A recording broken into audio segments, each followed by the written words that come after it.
Habang nakatigil ang mundo,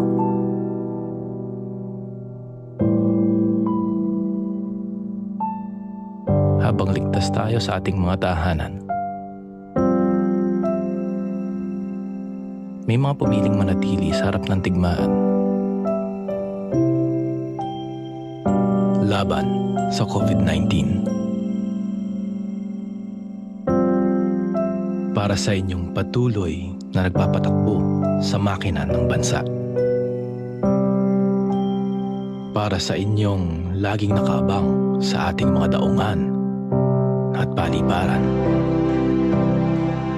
Para sa inyong nagtatawid ng aming mga pangangailangan sa kalsada, karagatan at himpapawid.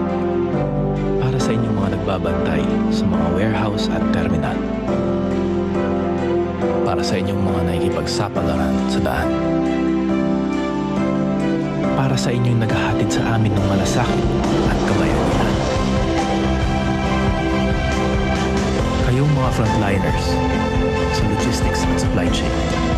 Kakibat kayo ng mga doktor, nurse, sundalo at pulis. Patid namin ang mga sakripisyo ninyo at pagtitiis. Kasama ang buong sambayanan, kaming lahat ay nagbibigay pugay at puso papasalamat sa pagharap ninyo sa tiyak na pahamak para sa bayan. Mabuhay kayo, mga bayani ng bayan.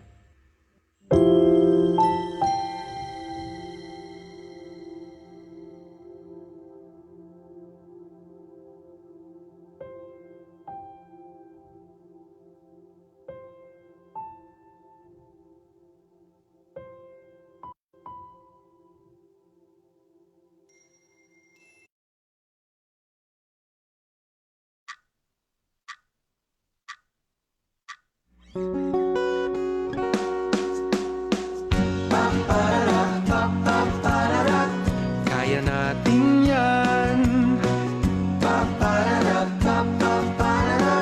Kaya natin yan. Kung nais umasenso, manap ng trabaho, o di kaya'y subukang magnegosyo. Lumikha ng produkto at sikaping lumago, inspirasyon mong pagkapiko. Katuwang ng gobyerno sa iyong tagumpay, iisa ang ating hangarin. Pag may abilidad at oportunidad, tiyak na ang lahat ay uunlad. Trabaho, negosyo, kabuhayan, kaya natin yan. Walang iwanan. Go lang ng go mga kaibigan. Trabaho, negosyo, kabuhayan, kaya natin yan. Sulong Pilipinas! Go, go, go, kababayan! Kaya natin yan. Kaya natin yan. Kayaw magtipid sa iyong mga pangarap. Sige-sige sa pagsisikap. Asenso'y sigurado sa hinaharap. Manalig lang palagi sa sarili. Trabaho, negosyo, kabuhayan, kaya natin yan. Walang iwanan.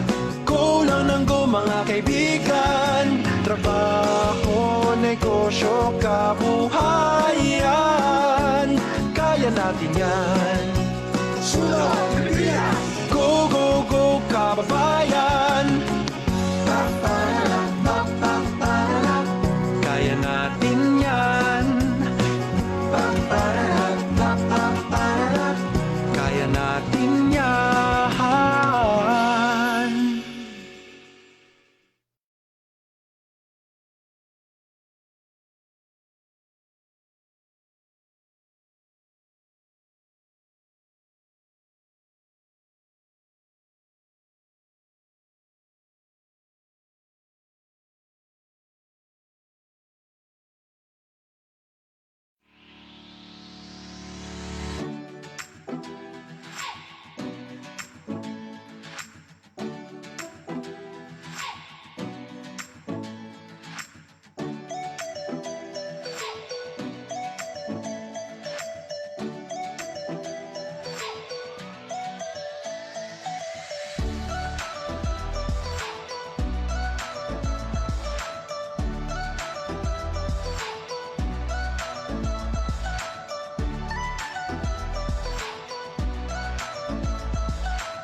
Habang nakatigil ang mundo,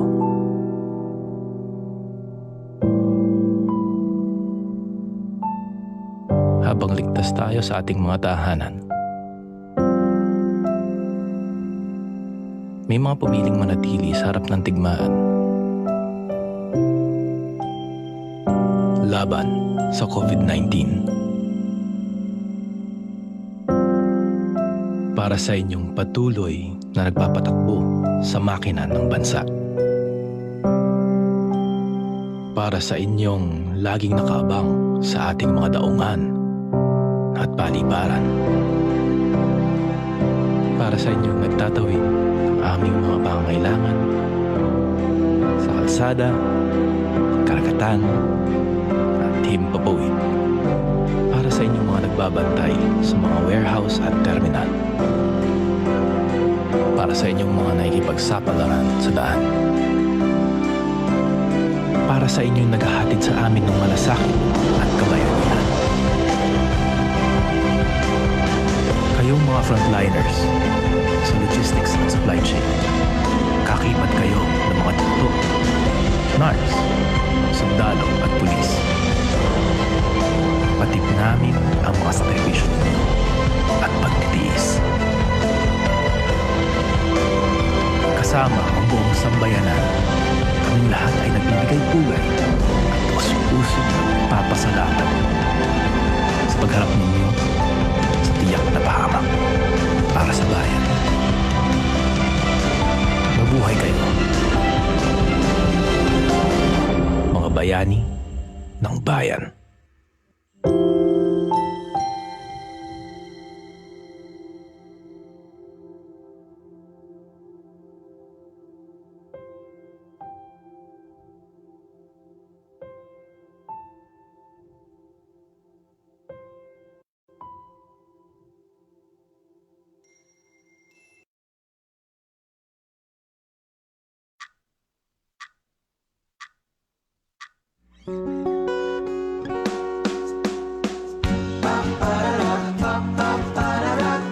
Kaya natin yan. Kaya natin yan. Kung nais umasenso, manap ng trabaho, o di kaya'y subukang magnegosyo. Lumikha ng produkto't sikaping lumago, inspirasyon mong pagkapiko. Katuwang ng gobyerno sa iyong tagumpay, iisa ang ating hangarin. Pag may abilidad at oportunidad, tiyak na ang lahat ay uunlad. Trabaho, negosyo, kabuhayan, kaya natin yan. Walang iwanan.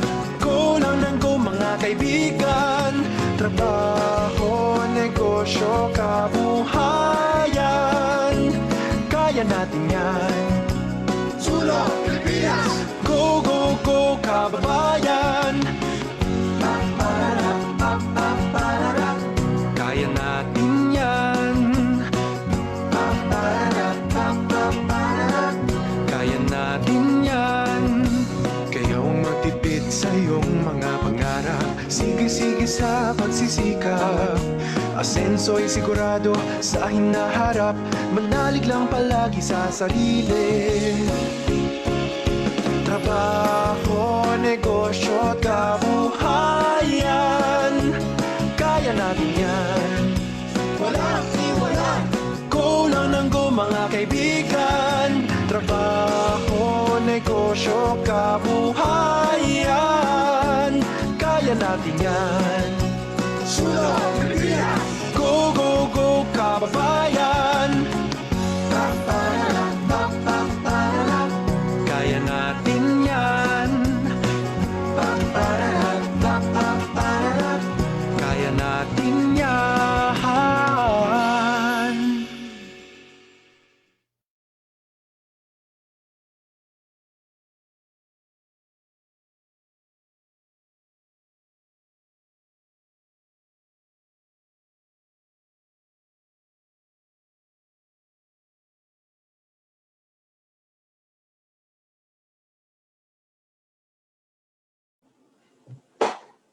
Magandang hapon po mga negosyante.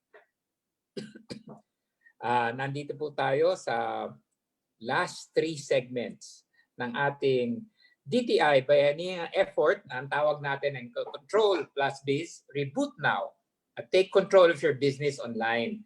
So 4 days na po tayong tuloy-tuloy ang ating webinars. Ito actually ang pinakauna online conference on e-commerce sa buong bansa. And it's organized by DTI para sa ating mga MSMEs na gustong mag-transform ng kanilang negosyo into the e-commerce environment. So today we're going to have our third to the last. Okay, last day na po. 4 days po tayo. We have more than 6,300 registrants in 4 days. Ganun po. Lahat po yan MSMEs, no? Na talagang gusto i-transform ang kanilang negosyo sa e-commerce. Tsaka yung Facebook Live naman po natin, we had more than 50,000 viewers in the past days. Dadagdag pa ho yan dahil hindi pa ho tayo tapos today. And so ganyan ho ang opportunities talaga natin. Marami po sa ating mga MSMEs talagang gusto na mag-migrate sa online. And ito po ay na-organize ng DTI at meron dahil sa overwhelming response, magkakaroon po tayo ng part 2. So ako po si Joel Santos, presidente ng Thames International, ang learning partner po ng DTI para ditong sa Control.biz project. So, bago po tayo magsimula, meron po tayong special guest, ang ating inspiration sa lahat ng mga project na ito at finally nakasama siya. So we'd like to call on the Secretary for the Department of Trade and Industry, Secretary Mon Lopez. Hello, good morning, Joel. Good morning, Asek Jean. Good afternoon na pala. Magandang hapon sa inyong lahat, pati po sa mga participants at mga naka-tune in this reboot package for micro SMEs. We're very happy po na ka-partner natin sa itong project na ito. Ang grupo po ng Thames International, ni Mr. Joel Santos has been a long partner in entrepreneurship advocacy. I think more than 12 years na. Kasama po natin sila Dean Pax Lapid in that advocacy group. At 16 years na, Sekmon. Oo nga, no? Oo nga pala kasi yung iba nasa government na ako. So, nakakapat na taon na ako sa government pala. So, yeah, salamat sa grupo natin. At I understand, nag-talk na yata sila Dean Pax Lapid at sila Miss Karen Pasha, and to all those speakers and resource persons, maraming salamat po. You are empowering the nation with empowered entrepreneurs. At with this, really, we are very happy to have this program. Actually po, the difficulties we're facing right now is really unprecedented.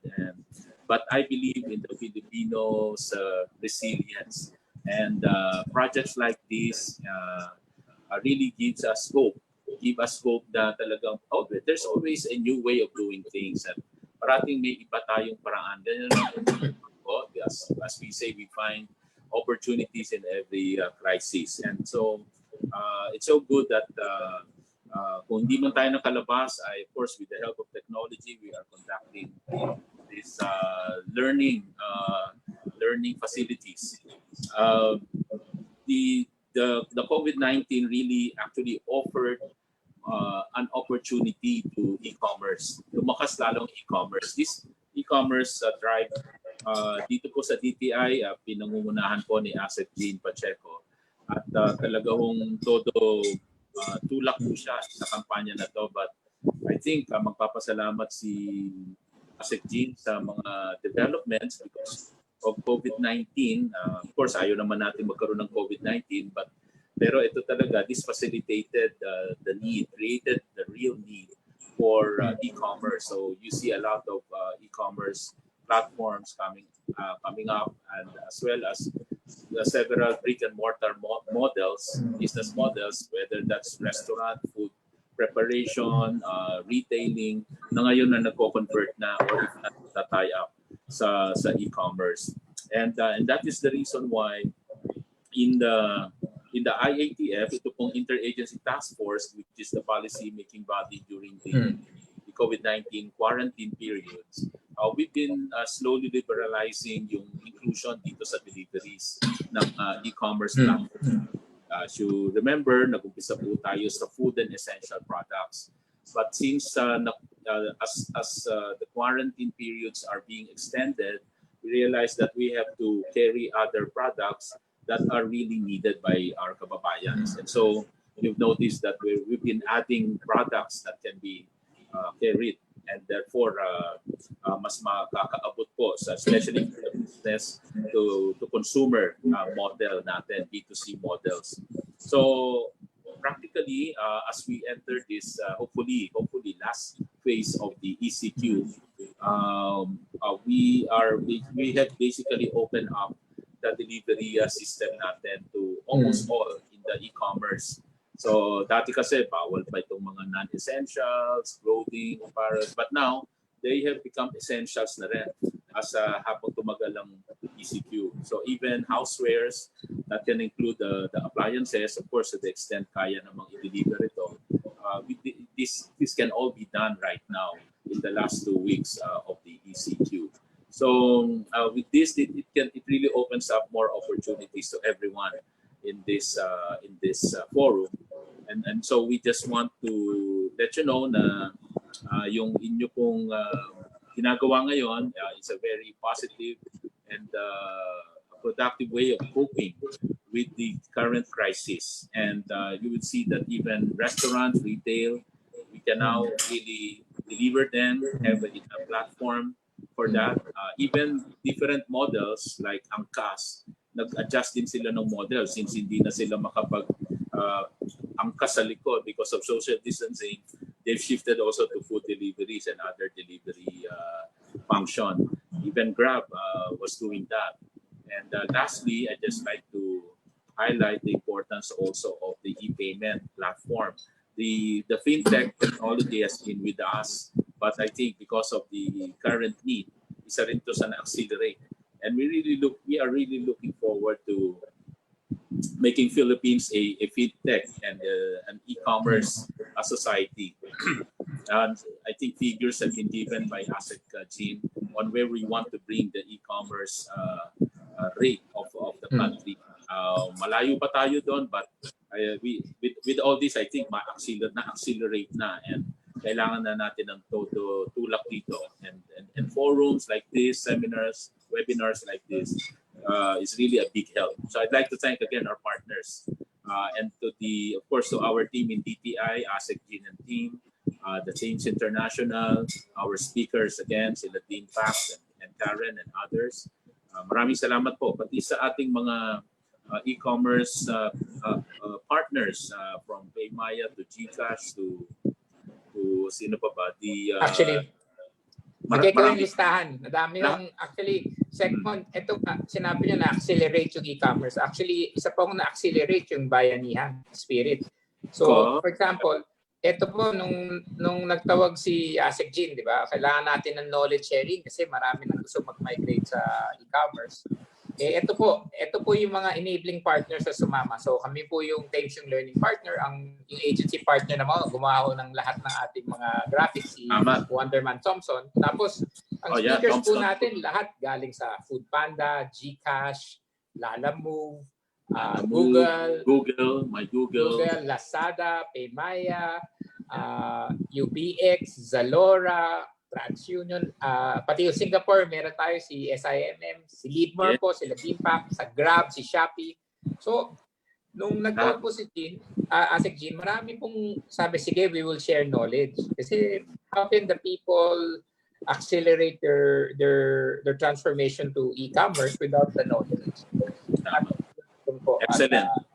So, talagang practice lumalabas yung bayanihan natin, mga Pilipino. So, salamat sa lahat ng nag-partner. And again, thanks everyone. So Joel, bali, I understand baka merong mag-Q&A ba or magtanong at this point, or you want to continue with the seminar? We'll do the workshop. Pero okay. Sa everybody, we'd just like to ask ko, may mga tinatong. So, ano po yung what can they expect in the coming days pa from DTI? Ano po kasi medyo talagang people really feel the need they really need the guidance from government and support, di ba? So what can our MSMEs expect from DTI in the coming days? Marami na po kayong in-announce, meron pa hong darating? Yeah, so actually for DTI, we are really wanting to start to reopen the economy. Basically, magbalik ang mga trabaho, ma-strengthen pa yung ating pagnegosyo, especially for micro SMEs. So, but for us to be able to do that, we have to tackle also the health side.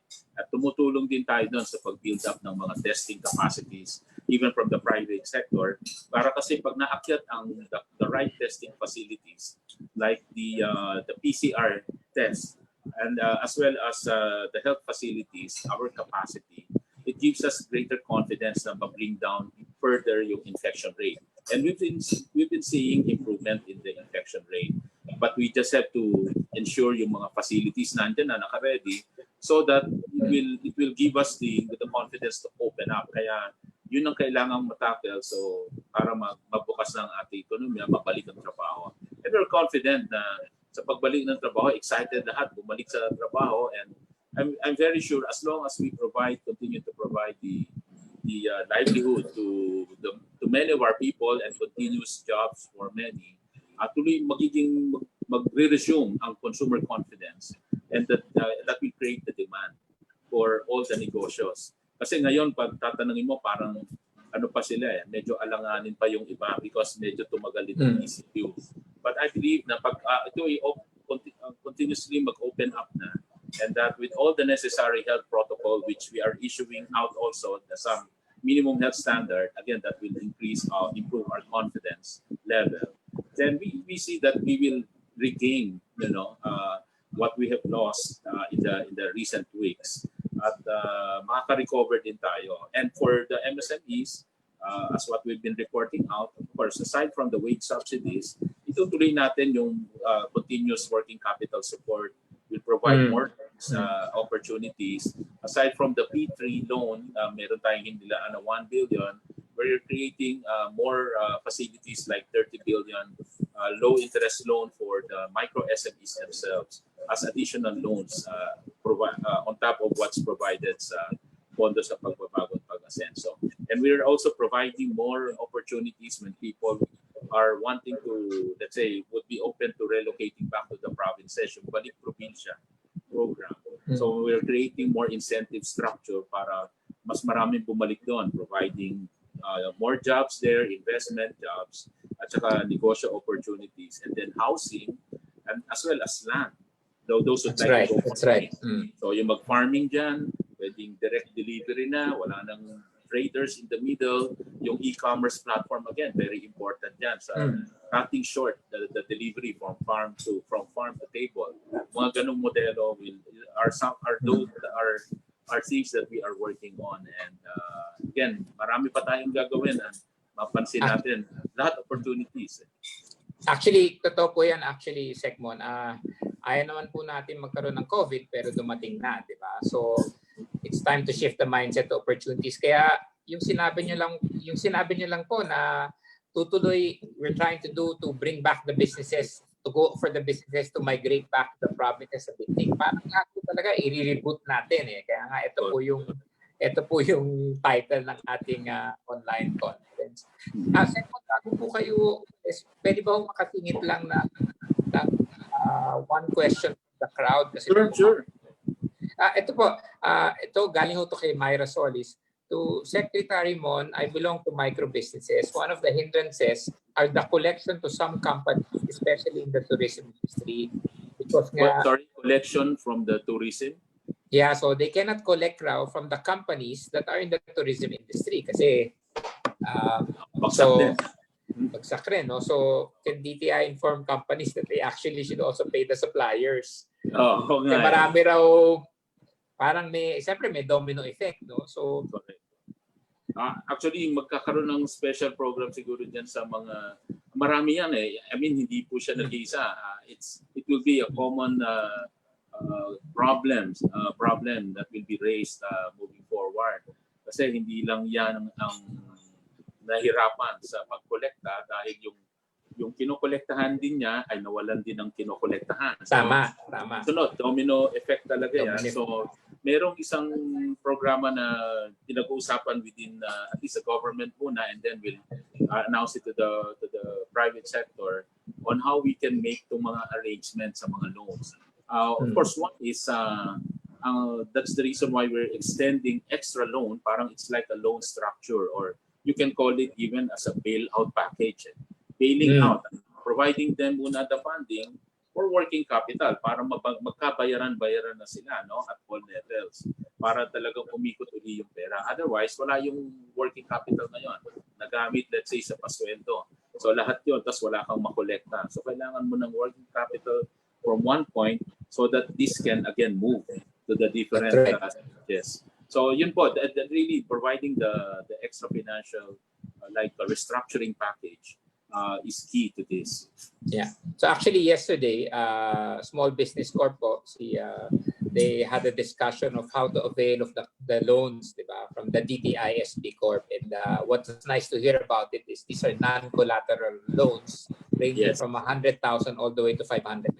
Correct. MSMEs, yes. Correct. So yun po, non-collateral, mabilis mag-apply. Pag naubos, we can get again a budget for that.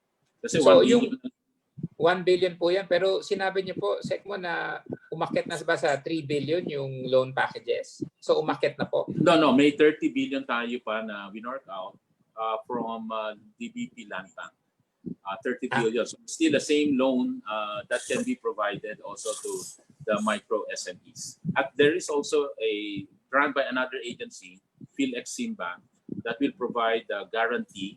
Pag binigyan kasi kayo ng guarantee, madali rin kayong makautang sa bangko. So that is also the way to increase yung loaning capacity, borrowing capacity.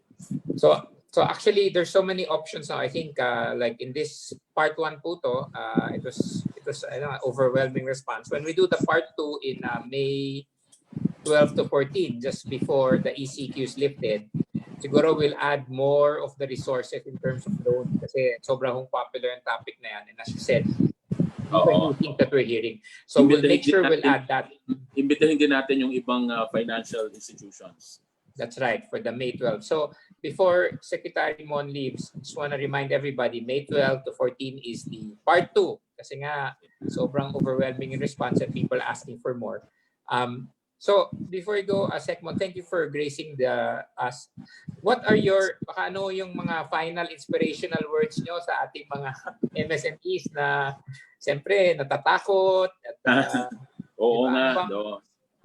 Oo, kami rin we commiserate with them talaga kung difficult times ngayon, but at least po, tulong-tulong. I mean, it sounds like rhetoric, but really government will be here to help it. Kung ano yung kailangan, like as mentioned nga, mainly working capital ito, training, itong mga ginagawa natin, we will continue to provide that. But wag po silang may lumapit, magtanong, humingi ng tulong, and we will be here to help. We have to know what would be meaningful assistance also. But definitely, we will come out here stronger and better. Kasi nakita naman with efforts like this, kita natin yung resilience factor and yung can-do attitude. I mean, lumalaban tayo eh. I mean, even nga yung example nga kanina, yung angkas, nasara yung negosyo niya, yung business model na iba. Bawal na ngayon yung angkas. So imagine, shift ka agad into a delivery mode. So there are, I'm sure, many stories like this. Yung mga nagsarang restaurant, take-out delivery lang sila nabubuhay ngayon, pero kinakaya nila. But obviously, there may be repercussions sa employment, but nag-shift. Yung dating imbis na tao ka sa restaurant, baka yung delivery model na ngayon. No? So nag-iiba yung mga functions as the economy changes. So hindi, not necessarily mawawala ng trabaho, kundi nag-iiba yung forma ng trabaho.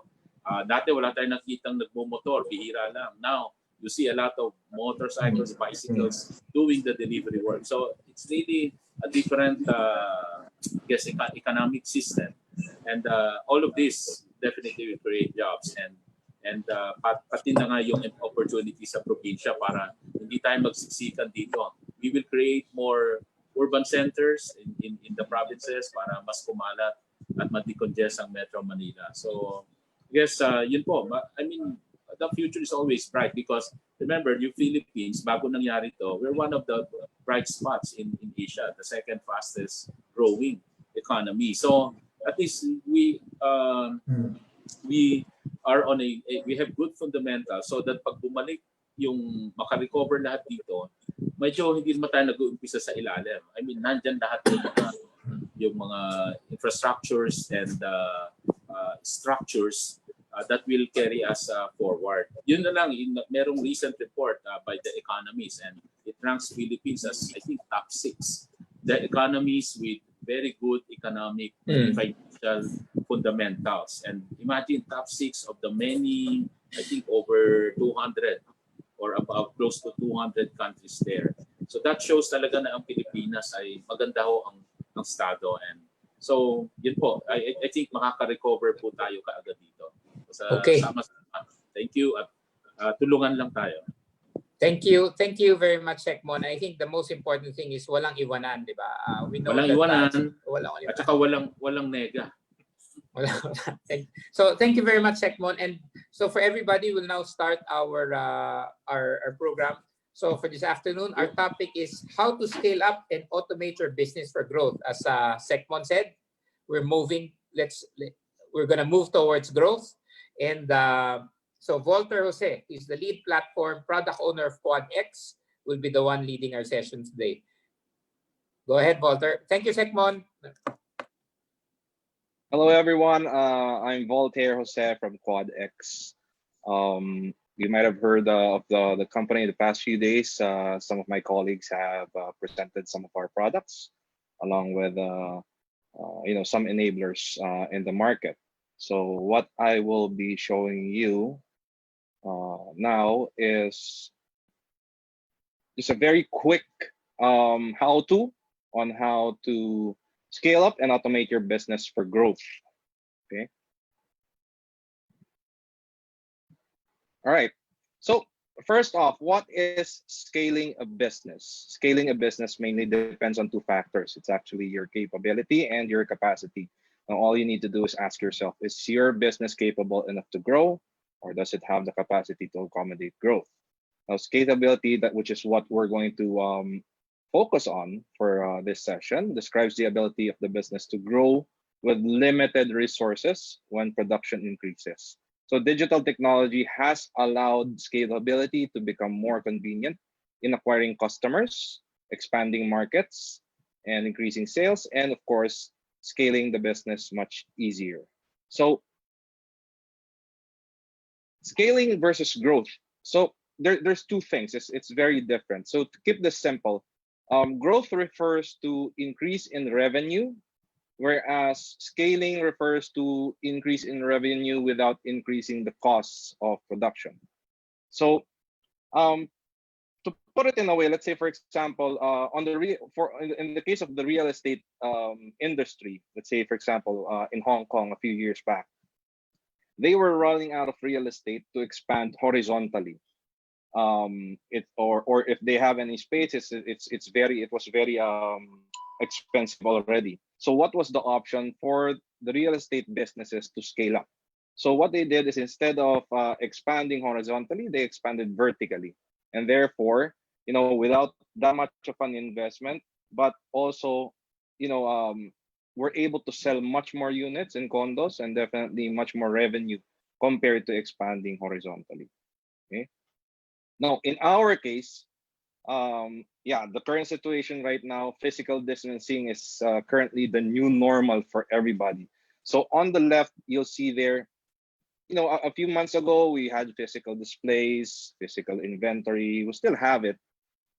Cash payment was a regular thing. And of course, walk in and dine in.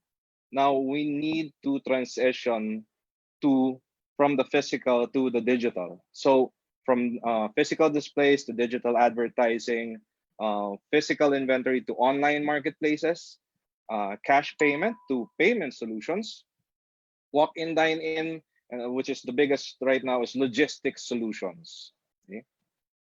Now, scaling your business through digital transformation. So we basically thought about two basic four basic questions to answer this. How do I promote my business? What about my physical inventory? How do I accept payments? And how do I get my products to customers? So basically, in how do I promote my business and what about my physical inventory? Ito yung brick and mortar natin. Kung meron po tayong physical store na nasa within the vicinity of your area, so ano na ngayon ang mangyayari doon sa aking store at doon sa aking mga binebenta or sa aking produkto? How do I accept payments? Dati puro cash lang, bigay ng pera, sukle. The only thing I have right now is when this thing happened is a credit card terminal. And lastly, how do I get my products to customers? It's a real challenge for everyone. Everyone was due to COVID-19. I think that everyone was really forced, and it was a reality check for everyone that delivery really plays a vital role. Kasi dati delivery na alam natin is basically delivery of goods lang in bulk. Not too many people were really using it from business to customer. Okay? So first off, platforms to scale your marketing and sales. So we identified three areas wherein depending on your situation, depending on your expertise or your experience, you can leverage on. So you can leverage first off on social selling. I'm pretty sure that everybody has Facebook accounts already. So parang gagawin mo lang na Facebook account yung iyong business or yung iyong produkto. We have Facebook, we have Instagram, and we also have Pinterest as social selling platforms. Next is online marketplaces. So we have Lazada, Shopee, and Carousel, and a whole lot of other online markets there, both locally and internationally. eBay is also there. Lastly, white label sites. Kung medyo may experience na tayo or kung meron po tayo na tao that knows a little bit about designing websites, you can also opt for Shopify, WooCommerce, or as introduced yesterday and a very promising prospect, Union Bank's Global Linker. So all these three, pwede po natin siyang gamitin to bring our business from the physical store to the virtual store. The good thing about this is mas mabilis tayo makakapag-reach ng iba't ibang tao, different demographics. All you need to do is promote. If you know people who already know your product, they'll promote for you. If you're known to provide good services and good products, definitely the word will spread like wildfire. Next up, so platforms to automate your payments. So ito yung situation natin na paano dati cash lang ako and then ngayon wala nang taong pumupunta sa store ko. So the good thing is we've had these things for a very long time already. COD has always been there for e-commerce. A lot of the logistics delivery services right now offer COD. Fund transfer is there. You don't have to walk in to banks anymore. If you download the app, you can basically do bank transfer, and then just as of late we have interbank transfers already. And lastly, online payment solutions. This is the solution. For example, ang alam ko meron lang ako na credit card terminal. Paano ngayon ako makakatanggap ng credit card? So we can sign up for services like PayLink, PayMaya, PayPal, and GCash. Now, here's a summary of the based on our data, the payment summary. Here's a summary of the data that we've gathered. So far kasi, what we have is 92% is all COD pa, and only roughly 8% is split between credit card, over the counter, and credit card. The reason for this is sometimes when there are new people who are coming into e-commerce, there's a little bit of uncertainty towards it. There's a stigma sometimes that it's unsafe. I don't feel comfortable dahil hindi ko nakikita yung parcel. What if hindi siya dumating? So normally, the normal reaction to this is, it's my first time trying it out. I'm gonna buy something. I'll select COD, because even if it doesn't arrive, at least I still have my money. And another factor in this one is there are still a lot of customers out there that are unbanked. So yeah, logistics platforms. You gotta get your products moving after you've set up your website, after you've set up your cash acceptance system. You gotta get your stuff moving out of your house or your business or your warehouse to the customer. So there are a lot of logistics platforms out there like GoGo Express, Grab, Lalamove, Xpost, and LBC, to name a few, who offer a lot of services. These are just some of the examples. Let's say, for example, same day pickup to same day delivery. This is what we call the instant pickup and instant delivery. You buy it, you book the pickup now, and then it gets delivered the same day. Nationwide delivery is also a plus. Let's say, for example, you are in Metro Manila and somebody from Mindanao buys your product, you can easily, have it picked up at your home and then just sent to Mindanao in a couple of days. Cash on delivery is also offered by these platforms. Branch drop off, if they have physical branches, you can walk in and drop off the parcel. And lastly, consolidation. Because when you have a business, it's not really one by one. So some of these platforms do offer consolidation services wherein you can upload, orders in bulk. So they go there one time and then they pick up all of it and then just deliver it to everybody. So normally for logistics, based on the data that we've gathered as well, as you can see, the breakdown is everybody really veers towards economy ground, because so we've determined that at the end of the day, everybody wants it as soon as possible. But when it comes to pricing still dictates what the people choose. But with our new reality right now, we will probably see a move towards next day and same day, due to the fact that there's a lot more basic necessities moving around. Basic necessities meaning some perishables. So usually when you're sending out perishables, hindi natin pwedeng gawin in 5 to 7 days yun. Obviously, that should be same day. And one more thing about visibility. Yan, you have to give them visibility. When you all mix this up, you have to make sure that both you and your buyers have the visibility once the product leaves your hands. Because according to the data, 72% of shoppers are satisfied just to see expected delivery dates. Like buy now and then just get this after 2 days or the exact date. 48% find guaranteed delivery dates important when checking out. Kasi sometimes they buy their necessities from you and they want it on a specific date. So if you can't deliver it on a specific date, they'll look somewhere else who can guarantee it to them, or worse, go to a physical store.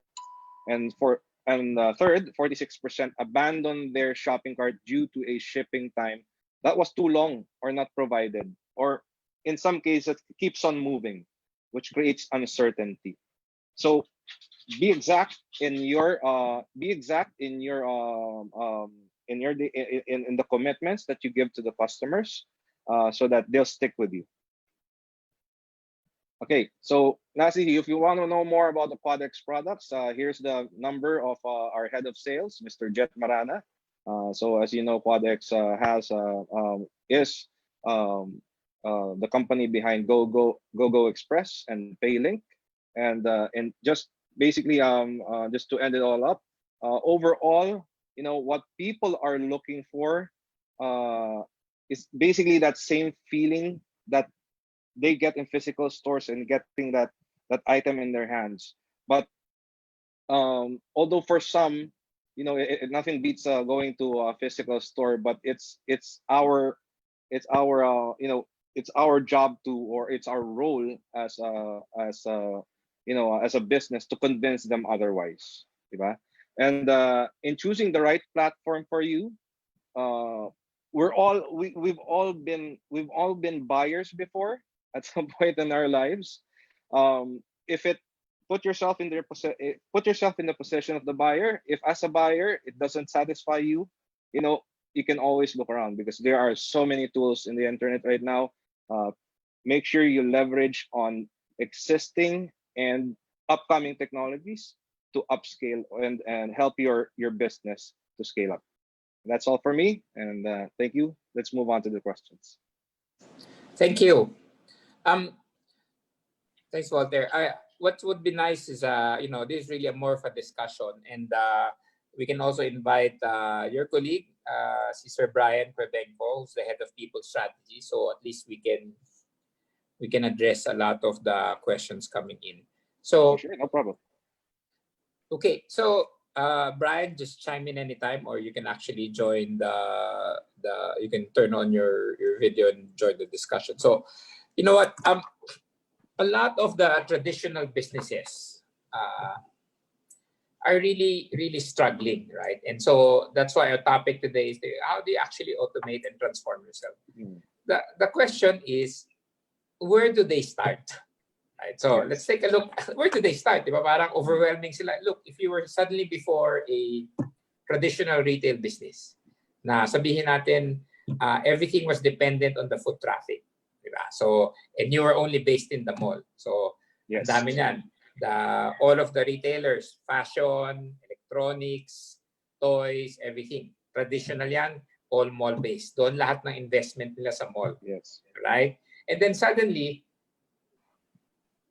hindi nila magamit yung asset na yun. Wala. So, where do they start? Diba?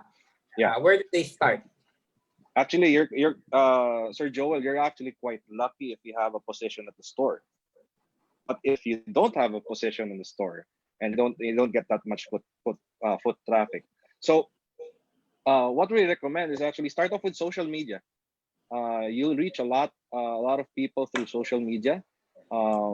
People now are glued to their mobile phones. Everybody has Facebook. You know, create your business page in Facebook. Do some of your own. If you have all the phones right now have cameras.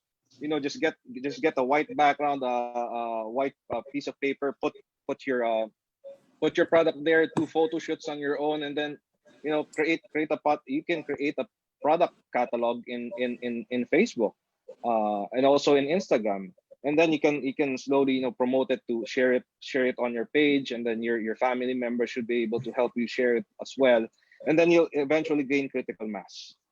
But the question now is that before people can go to the mall, diba? Mm-hmm. And very easy if it's food. Yeah. So actually the ones thriving are food. But for example, the big ticket items. I have this question now from Mr. Eric Alvin Poe. What can you suggest about big ticket items like furniture? People need to touch and feel the items, diba? How can you make that thing effective online? And they're actually also very expensive to transfer, diba? Will people feel confident to release that amount without even touching and feeling the product? Yeah, that's a little bit of a stretch, actually. In this day and age, mas lalo na big ticket items, even let's say, for example, it doesn't have to be big physically, but in value, big then. Kasi let's say, for example, an iPhone, a lot of people wouldn't be, comfortable in letting go of, let's say, more than 50,000 pesos without having the products in their hand. So, doon papasok in like some of the payment solutions that we have. Like for example, most of the people who tend to order big ticket items, they use COD because I want to see it delivered first. So if you're saying that if based on our Facebook conversation, you say that this is ganito siya kalaki, I want to see physically ganito talaga kalaki. Then I'll know that you sent me the right item. But if not, they would have the option to say that, hey, that's not it. I think that's good for items na, but I think for the question of Mr. Pon, the challenge is that they're big ticket items and you're talking about hundreds of thousands. Diba? So yes, that's not something you can do on COD. But I just wanted to actually tell Mr. Eric Alvin Poe na if your brand is actually a known brand, Yes. more or less people say that, okay, they trust the brand, then I think it'd be easier. Even though it's a touch and feel, if it's a known brand, and that's where social media comes, di ba?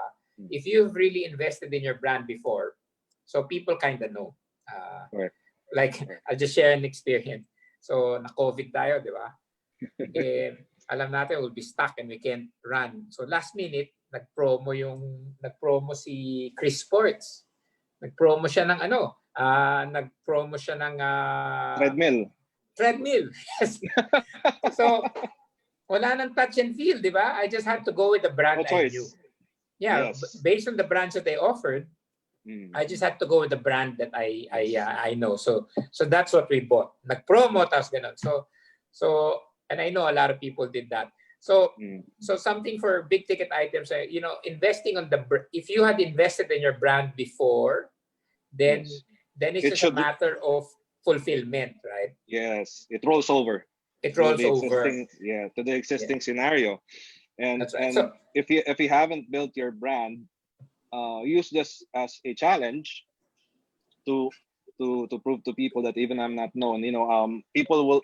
That's the good thing about the internet, actually. It's at times it's unforgiving. If you slip up, it'll be sometimes it's going to be harsh. But if you provide a good product, then definitely it will help you create a brand for yourself. So given that, Walter, let's talk about platforms or systems to use. So Nicole Cordero asked, how effective it is to have your own app? Or is it just more convenient to use na lang an existing website and all of that?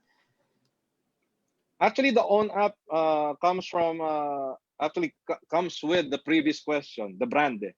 Normally, you go with your own app when you already have a brand that can be easily recognized. And mind you, building an app is a little bit tricky and also involves some cost. So if coming from a position wherein you don't have a known brand yet, and you want to scale up, so that's why we recommend entry point is social media.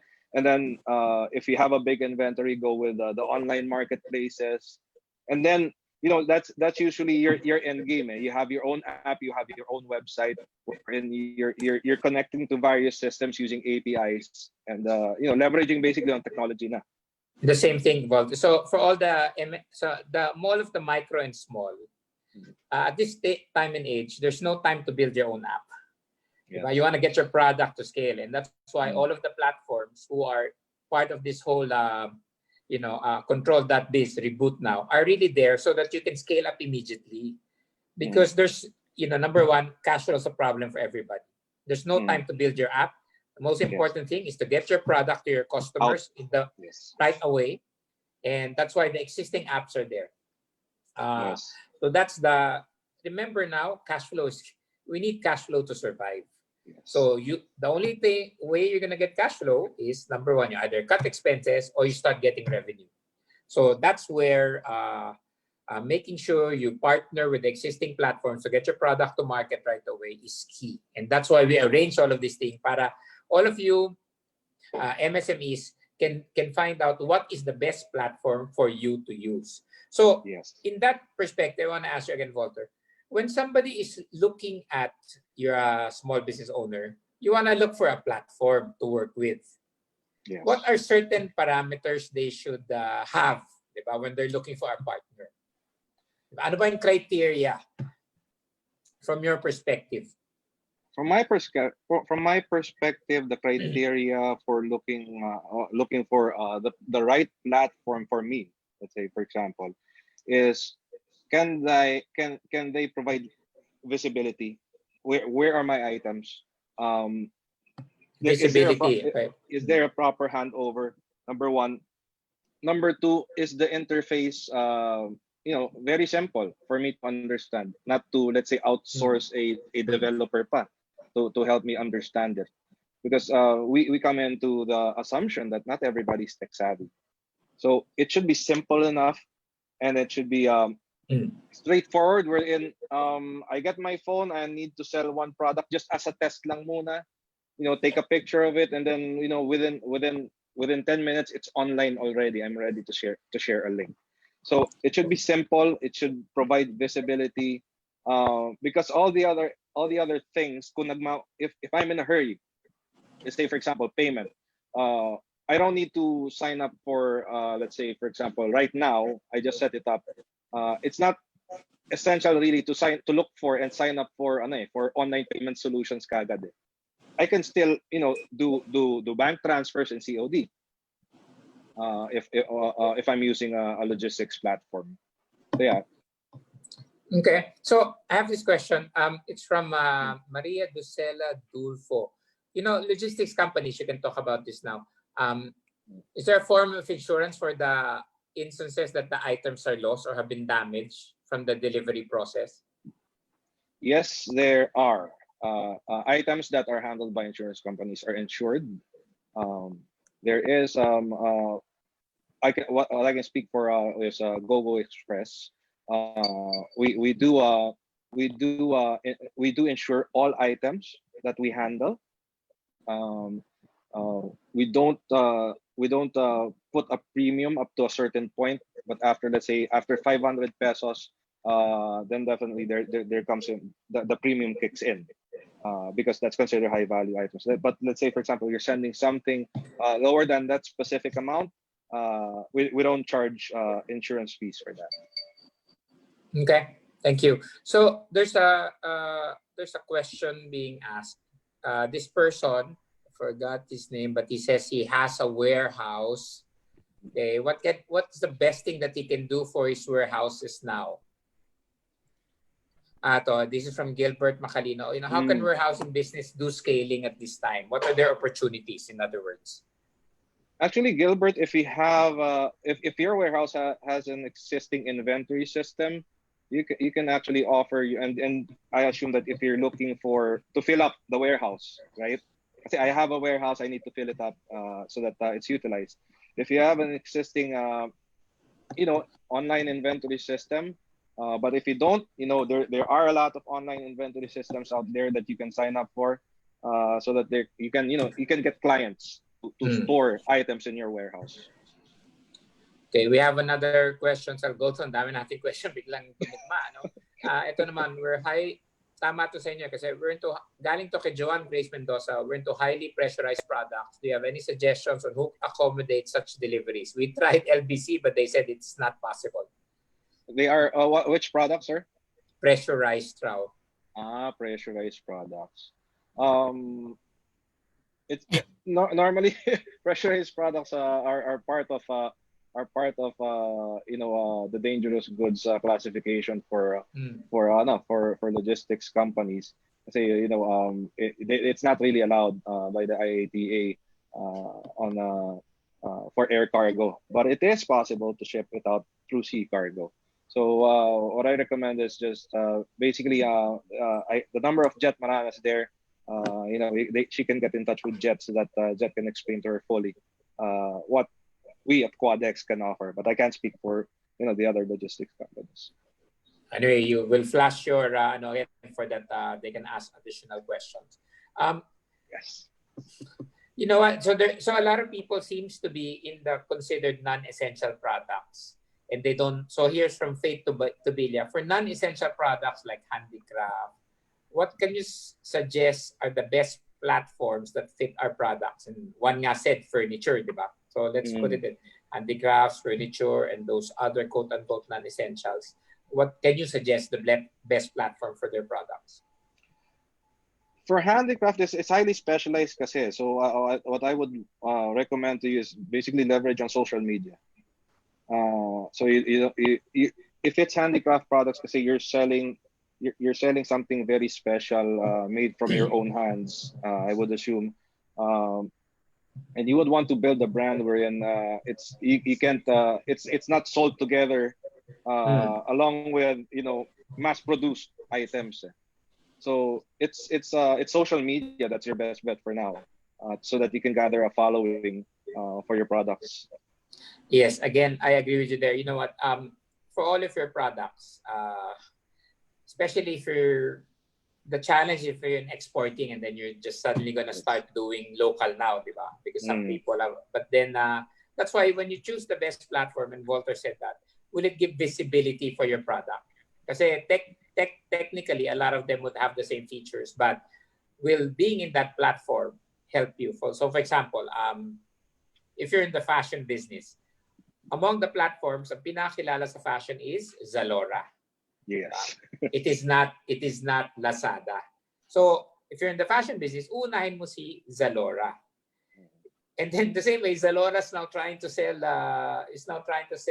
grocery items. But I don't think Zalora is known for grocery items. Diba? But they're also expanding into that. So you choose the platform that fits your brand because they'll give you visibility. Okay. From Luisita Marzan, it's a good question.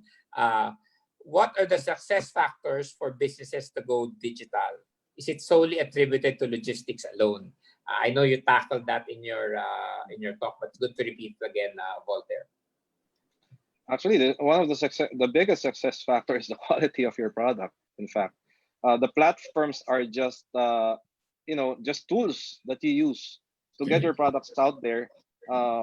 Given the situation that we're in at the moment, so technically the success factors for a business did not change. Actually, if you're in the service business, your success factor is still how you deliver your service. If you're selling a product, it's still the quality of your product. But again, it also adds on a little bit of some measuring, some form of measurement once you go online. Before you didn't deliver, so you didn't have to worry about when to hand over your product to your customers. Now there's already a delay between the moment it was purchased and then the moment the customer has it in their hands. So that's another success metric. So if with all the logistics providers that we have right now in the Philippines, it's I can say it's one of the most important success matrices that you would need to monitor once you go digital. Is actually the speediness of delivery, the reliability. Also, is the logistic platform transparent to both you and the customer, so that the customer doesn't doubt, did you really send it, or where's my package every hour? Okay, thank you, Voltaire. You know what?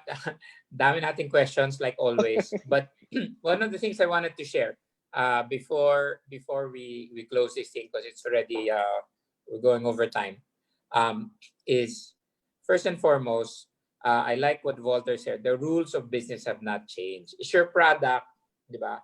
Is your product sellable first and foremost? And a lot of the platforms are really the tools, di ba? But it all starts with the product, the concept, its sellability, and it having a real customer base for these types of products. And then all of these platforms and e-commerce in particular are just tools. So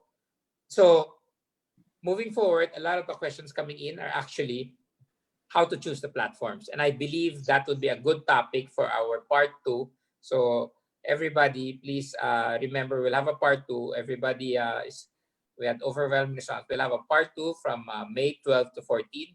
So please answer all of our survey questionnaire after this, because it would really help us to fix up and improve and address all of your learning requirements for May 12 to 14. So with that, Voltaire, any parting words before we close?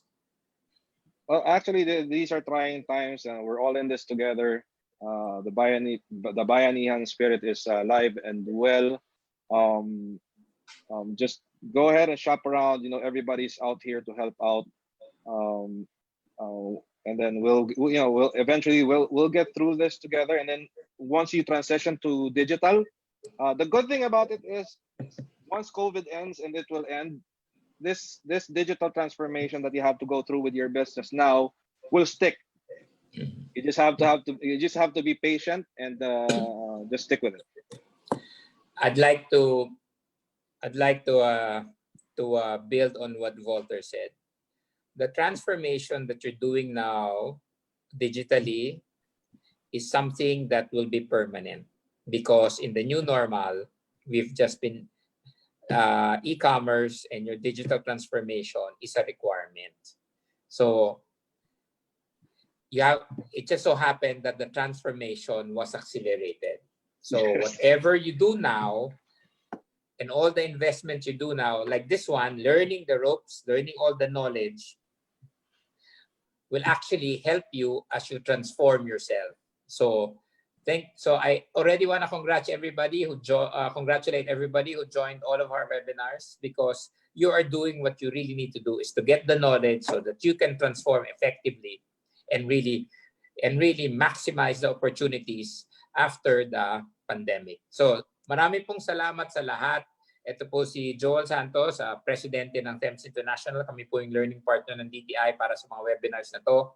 At thank you. Please answer the survey, and we'll see you for the next webinar that will start at 3 o'clock. Thank you. Thanks, Voltaire. Salamat. Thank you, QuadX. Yeah. Thank you, sir.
Habang nakatigil ang mundo,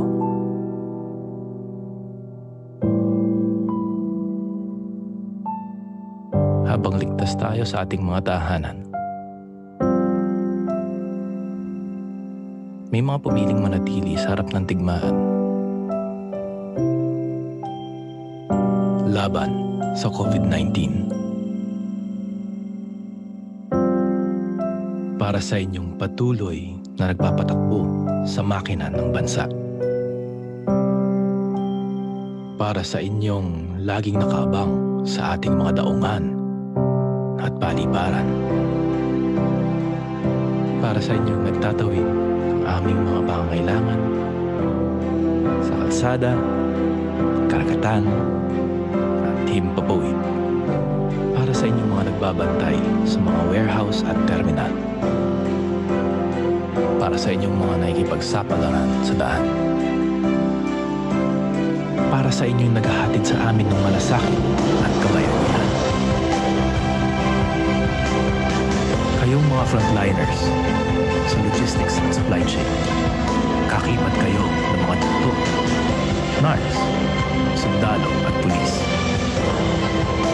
Patid namin ang mga sakripisyo ninyo at pagtitiis. Kasama ang buong sambayanan, kaming lahat ay nagbibigay pugay at puso-pusong papasalamat sa pagharap ninyo sa tiyak na pahamak para sa bayan. Mabuhay kayo, mga bayani ng bayan.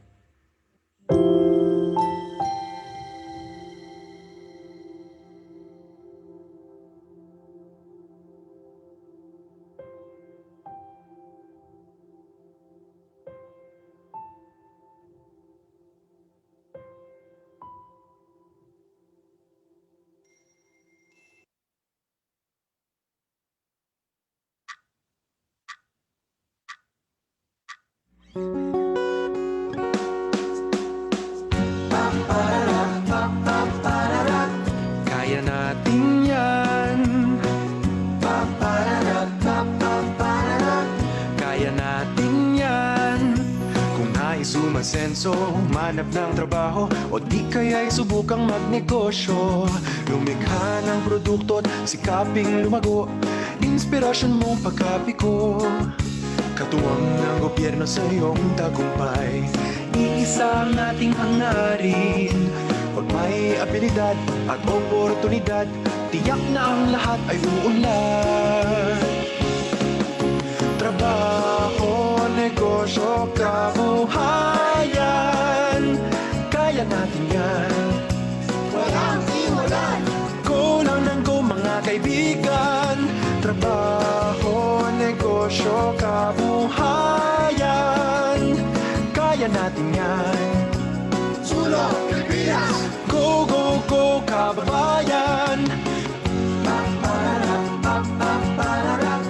Kaya natin yan. Kaya natin yan. Kayaw magtipid sa iyong mga pangarap. Sige-sige sa pagsisikap. Asenso'y sigurado sa hinaharap. Manalig lang palagi sa sarili. Trabaho, negosyo, kabuhayan, kaya natin yan. Walang iwalan. Go lang ng go mga kaibigan. Trabaho, negosyo, kabuhayan, kaya natin yan. Sulong Pilipinas! Go, go, go, kababayan!